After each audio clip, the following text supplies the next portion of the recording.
Credit ہو چکا ہے. تو الحمدللہ اس سے ہمارے اسٹیٹ بینک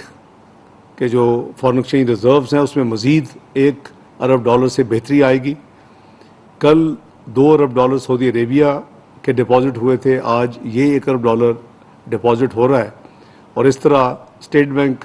کے جو فارن ایکسچینج ریزروز ہیں 2 دن میں $3 ارب سے الحمدللہ اس میں اضافہ ہوا ہے. یہ جو ریزروز ہیں پورے ویک کے, چونکہ ہر ہفتے یعنی ہفتے کے آخر میں لاسٹ ورکنگ ڈے پہ اس کی نمبرز دیے جاتے ہیں, تو انشاءاللہ یہ نمبرز جو ہیں یہ سارے کل سعودی عربیہ بھی اور آج یونائٹڈ عرب ایمریٹس کا بھی, یہ جو 14 جولائی کو پاکستان کے ریزروز کے فگرز جاری کیے جائیں گے ویکلی ہفتہ وار, وہ اس میں یہ سعودی عربیہ کے بھی ڈپازٹ ریفلیکٹ ہوگا. اور آج جو ابھی تھوڑی دیر پہلے متحدہ عرب امارات کی کنفرمیشن ملی ہے, جو انہوں نے ماضی قریب میں اناؤنس کیا تھا کہ ہم پاکستان کو ہم بھی $1 ارب کے ڈپازٹ دے کر اس کی سپورٹ کریں گے, تو وہ الحمدللہ ہو چکا ہے. میں اس موقع کے اوپر جناب وزیر اعظم میاں محمد شہباز شریف صاحب کی طرف سے, army chief general Asim Munir صاحب کی طرف سے اور اپنی طرف سے پاکستان کی عوام کی طرف سے متحدہ عرب امارات کی قیادت کا مشکور ہوں کہ انہوں نے ہمیشہ کی طرح پاکستان کی اس وقت جو کہ ایک بڑا امپورٹنٹ مرحلے سے گزرا ہے پچھلے چند مہینوں میں, ایک یعنی ایک عملی طور کے اوپر ایک ثبوت دوستی کا دیا, اور ڈپازٹ اپنی جو اناؤنسمنٹ کی تھی, جو کہ وزیر اعظم ریسنٹلی جب چند ہفتے پہلے یو اے میں گئے ایک بریف دورے کے لیے, تو اس میں بھی انہوں نے یہ فرمایا کہ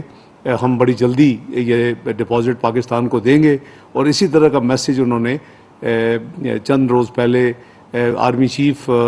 جنرل عاصم منیر صاحب کو بھی دیا, ان کے ذریعے, دونوں کے ذریعے مجھے بھی میسیج ملا الحمدللہ. تو آج وہ مٹیریلائز ہو گیا ہے. تو الحمدللہ پاکستان کی جو میں سے عرض کیا کہ جو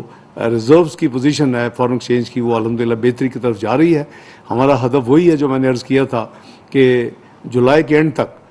پاکستان کے جو ریزرو ایک پوائنٹ کے اوپر قریباً $8 بلین پہ چلے گئے تھے, وہ ان کو ہم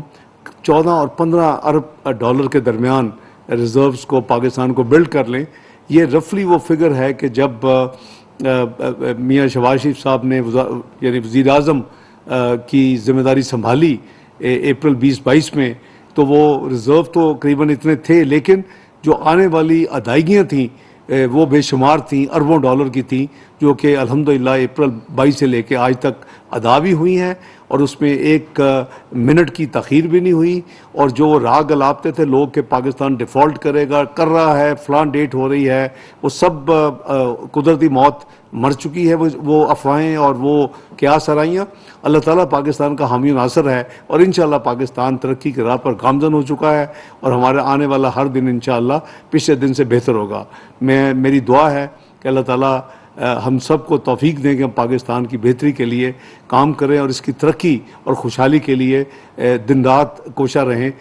پاکستان انشاءاللہ میرا مضبوط ایمان ہے کہ اپنا دنیا کی کمیونٹی آف نیشن میں اپنا وہ مقام ضرور حاصل کرے گا جس کی خواب جناب قائد اعظم رحمۃ اللہ نے دیکھی تھی, اور جس کے اوپر عملی طور کے اوپر میاں نواز شریف صاحب کے ٹینیورز میں عمل ہوا, اور یہ پاکستان دنیا کی 24ویں معیشت بنا 16-17 میں, اور بدقسمتی سے یہ دنیا کی 47ویں معیشت بن گیا تنزلی کی وجہ سے. جو 5 سال پاکستان نے ایک سیاسی تماشا دیکھا اور ایک امپورٹڈ اور ایک سلیکٹڈ حکومت کو امپوز کیا گیا, اس کے سب جو ہم نے نقصانات دیکھے, انشاءاللہ پاکستان وہ تمام نقصانات اب ریکور کر رہا ہے اور بڑی تیزی کے ساتھ اپنی اصل منزل ترقی کی طرف جا رہا ہے. بہت شکریہ آپ کا, اللہ آپ سب کا حامی و ناصر ہو. پاکستان زندہ باد.